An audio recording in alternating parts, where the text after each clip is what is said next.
नमस्कार। आज हम एक बहुत ही दिलचस्प विचार पर बात कर रहे हैं जो डॉक्टर जोसेफ मर्फी की शिक्षाओं से आता है। अपने आप पर विश्वास, सफलता का मंत्र। और इसका जो मूल दावा है वो काफी शक्तिशाली है। आपका विश्वास ही आपकी किस्मत बनाता है। ये सिर्फ कोई अच्छी लगने वाली लाइन नहीं है, है ना? ये असल में समझने की कोशिश है कि हमारी जो अंदर की दुनिया है, हमारी सोच, वो बाहरी हकीकत को कैसे बनाती है। तो चलिए इसको थोड़ा खोलते हैं। हाँ, बिल्कुल। और यहाँ सबसे दिलचस्प बात पता है क्या है? क्या? कि ये जो आत्मविश्वास है ना, हम्म। ये सिर्फ कोई अंदरूनी एहसास नहीं है। हम्म। मर्फी कहते हैं कि इसका सीधा असर पड़ता है कि दुनिया हमें कैसे देखती है, हमारे साथ कैसा बर्ताव करती है। ये एक तरह का, क्या कहते हैं, अदृश्य चुंबक जैसा है। हम्म। पर यह समझना जरूरी है कि ये विश्वास असल में काम कैसे करता है। सही कहा। और शायद पहली और सबसे बड़ी सीख यही है विश्वास की ताकत। जैसे स्रोत में कहा गया है, अगर कोई मन ही मन खुद को कमजोर मानता है, हारा हुआ मानता है, तो फिर हालात भी वैसे ही बनते जाते हैं। लेकिन अगर सोच उल्टी हो, मतलब एक पॉजिटिव विश्वास हो, जैसे मैं कर सकती हूँ या मैं लायक हूँ, तो ये सिर्फ हौसला नहीं बढ़ाता। मर्फी के शब्दों में कहें तो ये अपने भीतर के चमत्कार पर भरोसा करने जैसा है। ये असल में संभावनाओं को जगाता है। पर ये सिर्फ सोचना भर तो नहीं है, है ना? नहीं नहीं, ये सोचने से कहीं ज्यादा गहरा है।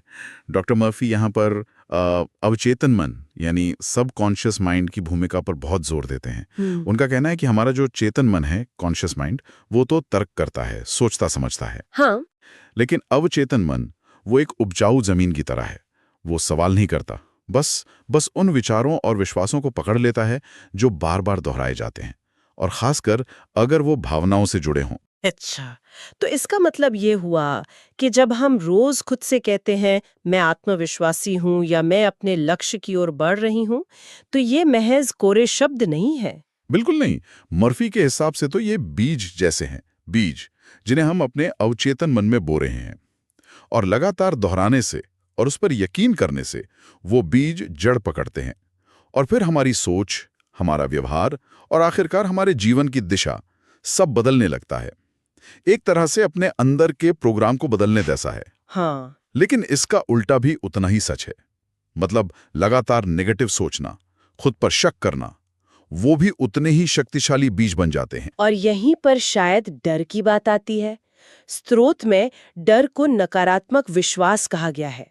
ये बात मुझे बड़ी दिलचस्प लगी कि डर सिर्फ एक भावना नहीं, बल्कि एक तरह का विश्वास है कि मैं फेल हो जाऊंगी या मैं काबिल नहीं हूं। हाँ, बिल्कुल। मर्फी का सुझाव है, डर को विश्वास से बदलो। सुनने में तो अच्छा लगता है, पर असल में कैसे करें? स्रोत में कुछ तरीका बताया है? हाँ हाँ, बिल्कुल। मर्फी सिर्फ ये नहीं कहते कि डर को बदलो, वो इसके लिए कुछ मानसिक तकनीकें भी बताते हैं। एक जो मुख्य तरीका है वो ये कि अपने डर पर ध्यान देने के बजाय उस नतीजे पर ध्यान लगाओ जो तुम चाहते हो। अच्छा। मतलब कल्पना करो कि तुम सफल हो गए हो, उस सफलता को महसूस करो, वो खुशी, वो राहत। और जब डर मन में आए तो जानबूझकर अपना ध्यान वापस उस पॉजिटिव तस्वीर और एहसास पर ले जाओ। ये डर और विश्वास का सीधा मुकाबला है, और मर्फी कहते हैं कि विश्वास अगर उसे लगातार और मजबूती से बनाए रखा जाए तो वो हमेशा जीतता है। ये एक तरह की मानसिक मांसपेशी है जिसे प्रैक्टिस से मजबूत करना पड़ता है। ये वाकई एक शक्तिशाली विचार है, डर के बजाय मन चाहे परिणाम पर फोकस करना। और अंत में स्रोत में सफलता का एक सूत्र भी दिया है, सोच प्लस विश्वास प्लस भावना इज इक्वल टू सफलता। इसमें ये भावना का क्या रोल है? सिर्फ सोचना और विश्वास करना काफी क्यों नहीं? बहुत अच्छा सवाल है। देखिए, मर्फी के अनुसार भावना वो चिंगारी है, वो उत्प्रेरक है जो विचार और विश्वास को असली ताकत देती है। वो उसे अवचेतन मन तक गहराई से पहुंचाती है और उसे एक्टिवेट करती है। मतलब आप सिर्फ ये सोच नहीं सकते कि मैं अमीर हूं, आपको उसे महसूस भी करना होगा। वो सुरक्षा, वो आजादी, वो खुशी जो अमीरी से जुड़ी है, यही महसूस करना आपके विश्वास को गहरा करता है और आपके सबकॉन्शियस को सिग्नल भेजता है कि हाँ, यही मेरी हकीकत है। बिना भावना के विचार और विश्वास सूखे बीज जैसे हो सकते हैं जिनमें अंकुर फूटने की ऊर्जा नहीं है। भावना ही उन्हें जीवन देती है। समझ गई। तो इस पूरी चर्चा का सार क्या निकलता है? मुझे लगता है मुख्य बात यही है कि हमारी क्षमताएं या हालात चाहे जैसे भी हों, असली खेल तो हमारे अपने मन में शुरू होता है, हमारे विश्वासों के साथ।